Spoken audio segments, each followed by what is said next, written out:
Hello everyone, welcome to an episode of PoliTalks Environmental Politics, and in this episode I'm going to be making my final 2024 election prediction, given that the 2024 presidential election and the general election for House and Senate is slated to occur in just 2 short days. So, first, I'm going to be covering the safe states for either party before moving into the more competitive districts. So, I'll start with Democrats. There are fewer safe states for Democrats because, as you probably know, Democrats tend to be clustered in higher population centers, which means states with more electoral votes rather than many smaller states with low electoral vote totals. So, I'll account for that right now. There's been some past discussion on whether any of the solid New England states like New Jersey might shift to likely this cycle, but I don't think, given that the race is as close as it is, that we're going to see so dramatic a shift as to merit that claim. So I'm going to put all of these states with the exception of New Hampshire, which I believe there's been somewhat of a debate on lean or likely, but I am going to go for likely. And keep in mind the margins I'm using for this prediction are 1 point up to 1.5 for tilt, 1.5 to 6 points for lean, 6 to 12 points for likely, and above 12 points for safe or solid. And so I do think, although there's been some discussion on this front, that I see New Hampshire go to Kamala Harris around 6 points or so. Now, the reason I say this, even though Biden's 2020 margin wasn't that high, is just because I don't think we're seeing in New Hampshire the same demographic shifts that have driven a lot of the previous shifts in state ratings. For instance, New Hampshire mostly consists of a divide between college-educated population and some more rural-leaning precincts, but its population is not characterized by high totals of Latinos or of Black voters, and I think those are some of the demographics that have been slightly leaning in Trump's favor or shifting to Trump's favor. But I think in New Hampshire we're going to see we're not going to see those dynamics just because of the demographics in the state. So I'm characterizing that as about a 6-point victory for Kamala Harris, which means about 6 points, and that's likely instead of lean. Okay, now enough about that. I'm going to characterize the rest of these states. Maine's an interesting case. I'm going to put the Maine at large likely. I think that's about what we're looking at for this election, and we'll get to the 2nd congressional district. So, so then I'm going to characterize all 3 of these Pacific West Coast states as solid blue. I think that's an appropriate prediction. And let's go, of course, Illinois. I think that'll be over 12 points, which puts it in the solid category. And I know I cheated with one likely state already, but I think actually Colorado is one I see going safe as well, over 12 points. I think it'll be between 12 and 15 points. The reason I say that is because Colorado has actually been one of the states that has been reliably shifting Democratic in the last 3 election cycles. In fact, in 2020, it was one of the only semi-competitive states that actually where Democrats outperformed the polling averages. And I think that's largely being driven by an exodus from California, which we're seeing a lot of liberal voters moving to states further inland, namely Texas, Colorado, and the like. And so I think for those reasons, I see Colorado as slightly above 12 points, which would be consistent with the last election cycle as well. Okay, so I'll get to Virginia and all the likely Democratic states next, and then I'll move into safe and likely Republican states, and then we'll go from there. So Virginia, I see as likely. We've seen some Republican surprise results in the last 2 years, namely the governor's election in 2021. However, I don't think these trends are characteristic of a larger pattern in Virginia. I think they're mainly one-offs, and I think we're going to see Kamala Harris win fairly comfortably here. Maybe under 12 points, though, is what I'm saying, just because I do think Kamala is in a worse position than Biden was 4 years ago, and even then, Virginia was basically a likely state. So, beyond that, let's see. Now, I'll get to Minnesota. I'm going to be explaining why I actually believe Minnesota is a lean state this election, and I think New Mexico is my final likely characterization for the Democratic Party, because New Mexico is betrayed by the name, has a high percentage of Hispanics, and I think we're seeing a big shift towards Trump within the Hispanic community, and I think that's going to drive a shift from New Mexico into likely territory. So, with all those likely states characterized, I'm going to move on to Republicans, which becomes a lot easier because we have all these small rural states that are very clear, safe Republican states, namely all these ones. Of course, not Georgia, and Kentucky, West Virginia, Ohio is a misnomer. That I'll get to that later, and Indiana. Okay, Iowa is an interesting one. Obviously, if you'd asked me a few days ago, I would have said clearly safe Republican. We got that shocking Selzer poll just yesterday, and I think that poll is definitely going to be an outlier. It's very surprising that it comes from one of the most highly rated pollsters in the country. Nonetheless, I think that was an outlier. I think we're going to see a complete humiliation for this pollster. However, what I am going to do actually is move Iowa into the likely column, just because if that poll has any indication about shifting dynamics in Iowa, then I think it's only fair to give it a likely rating instead of a safe rating, because we can't discredit it altogether, right? If this were some random Quinnipiac poll in Iowa, sure, we can dismiss it, but I think because it's the Selzer poll, we at least have to see it as evidence of a shift in Iowa, if not a defining shift. Okay, and then Nebraska, is first congressional district, and it's at large electoral votes, and then, of course, Montana, where the Senate race is competitive, but it is not going to go in favor of Jon Tester by all accounts, unless there is a major electoral upset. And just a reminder that I will be covering House and Senate elections tomorrow, and those are equally as interesting as the presidential election and will be equally as important, because the only two scenarios in which I think will have any significant, substantial potential for policy change is a Democratic trifecta, which is almost impossible, and a Republican trifecta, which is far more likely and would have massive implications for U.S. law. Okay, moving on, South Carolina, and that concludes my characterization of Republican safe states. Oh, I forgot Utah. There's always one. Alaska, I'm actually having as likely, so we'll get to that in a moment with our likely states, where I think Alaska is one of the few Republican states that I see is making a definitive leftward trend. Not at a particularly fast pace. I think it's still got some room to go there. But I think Alaska, we saw the 2022 House special election and, of course, the 2022 regular election for congressional race at large in Alaska. And I think both of these are not definitive results, but could be evidence of a leftward trend in Alaska. So I'm actually only going to have Alaska as likely this election. I know that might be controversial, but I do see it going around 10 points like it did in 2020.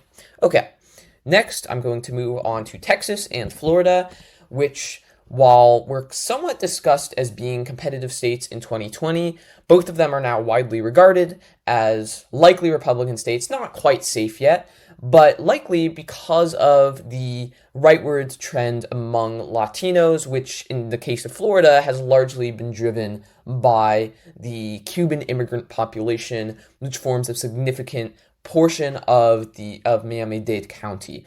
And so for those reasons, Florida is probably going to go to Republicans by anywhere from 7 to 10 points, and that is a likely margin. Texas, on the other hand, in 2020 was a lean margin.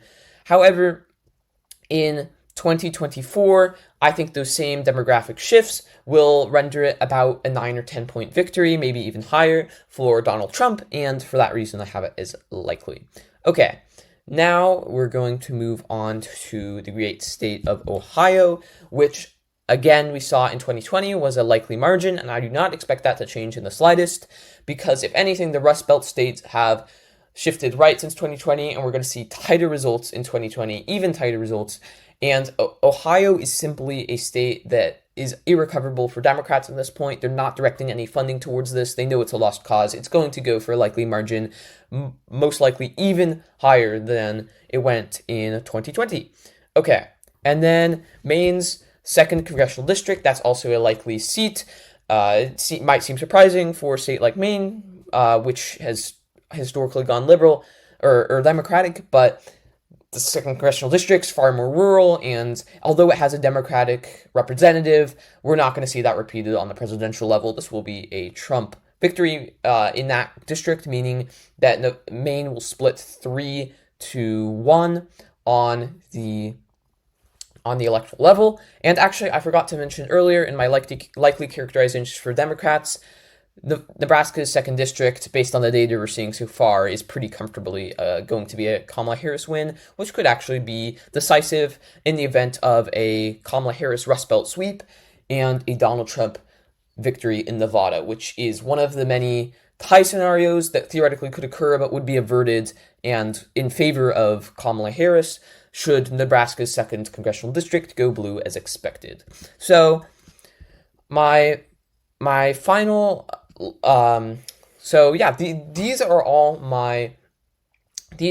my likely characterizations for both parties, but now we have a variety of lean states, and all but one of these have been widely discussed as a battleground, and that one, which I'm sure is going to be a fairly controversial choice, I'm saying is lean rather than likely Democratic. This may seem extremely controversial, given that Minnesota actually, I believe, has the longest Democratic streak of any state, because, of course, it was the one state to go for Mondale, and the reason why I see Minnesota is going lean is just because we're seeing a lot of rightward shifts in white working class voters in the Rust Belt states, and Minnesota, I certainly think, isn't immune to those shifts. Now, an important point to clarify here is I am doing electoral margins right now. What is my prediction for the margin of victory for each candidate? So, for instance, in Ohio, I gave you that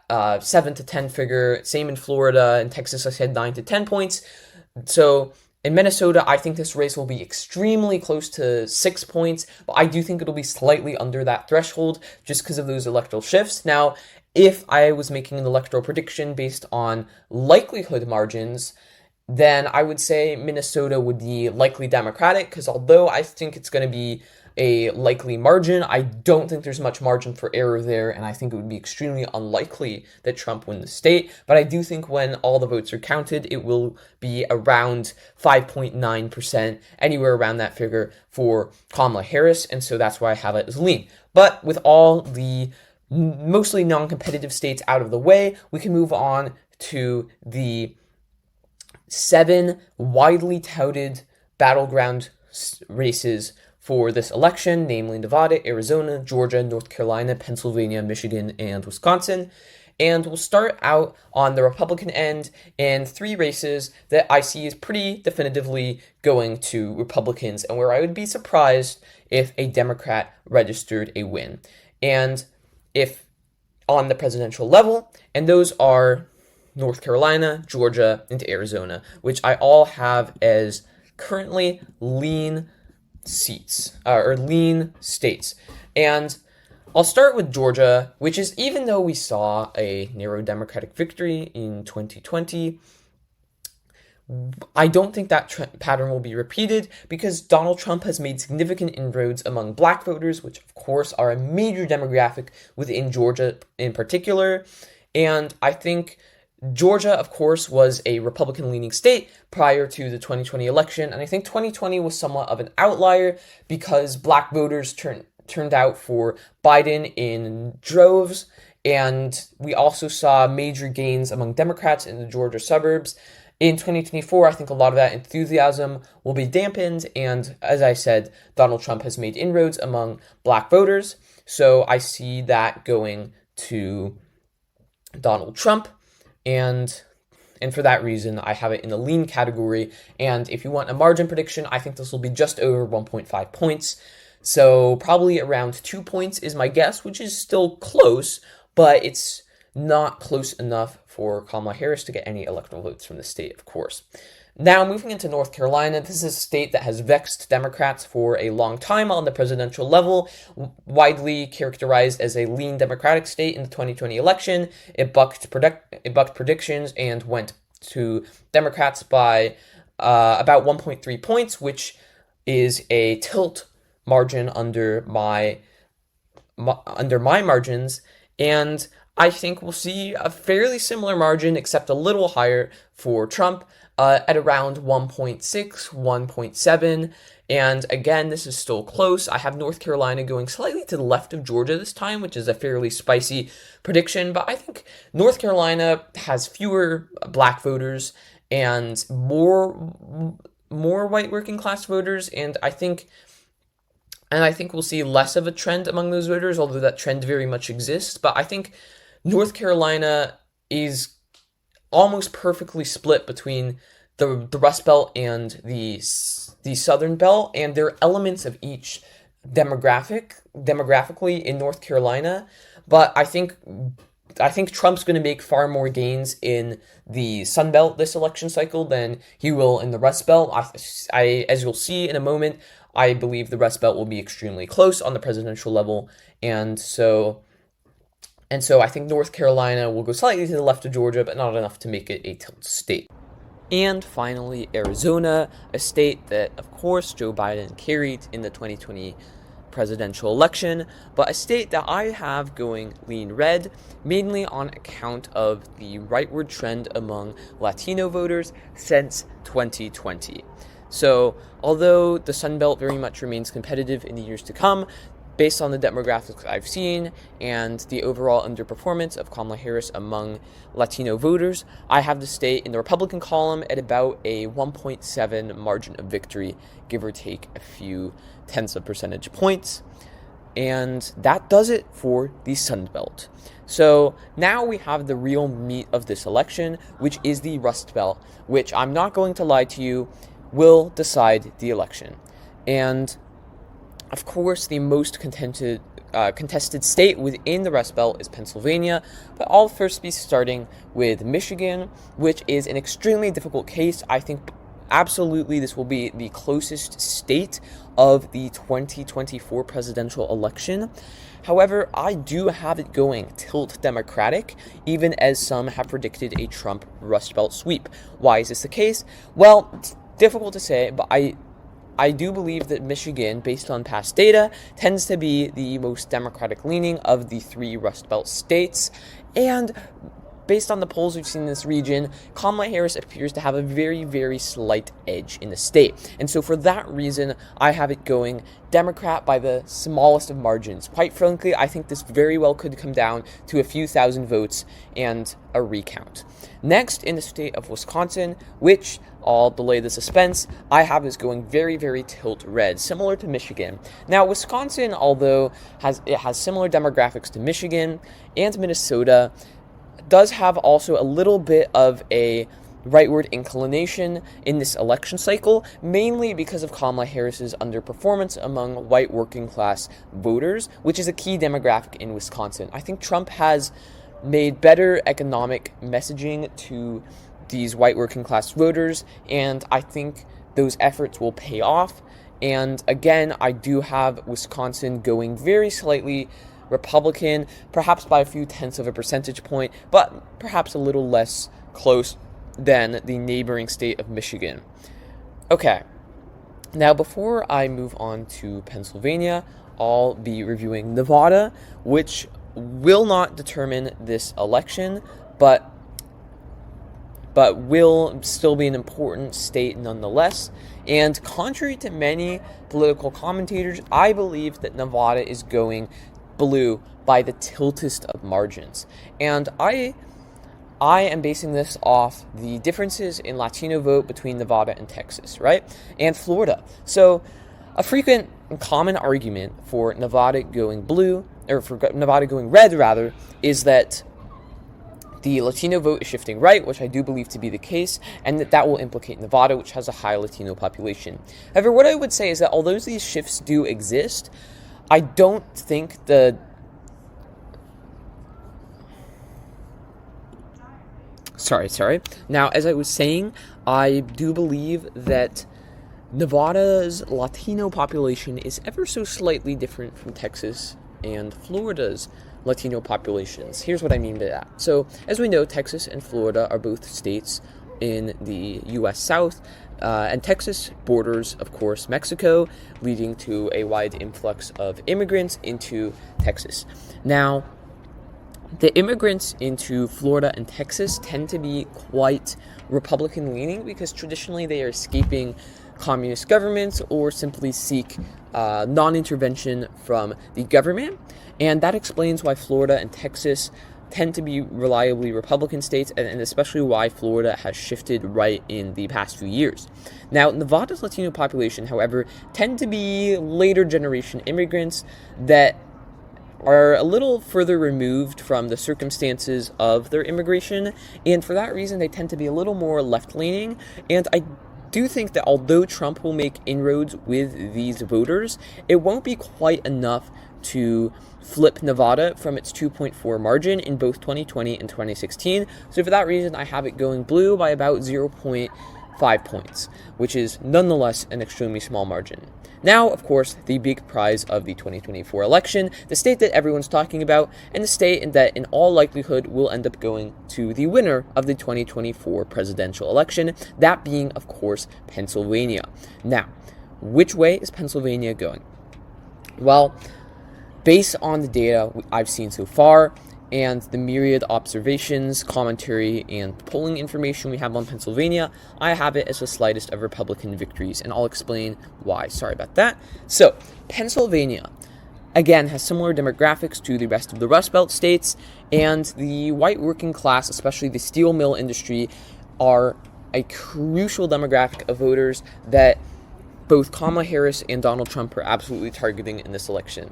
However, as I stated previously, I do believe these voters will be persuaded by Trump's populist appeal, especially in light of the economic challenges during the Biden administration, which are likely to remain prominent in the minds of many working class voters.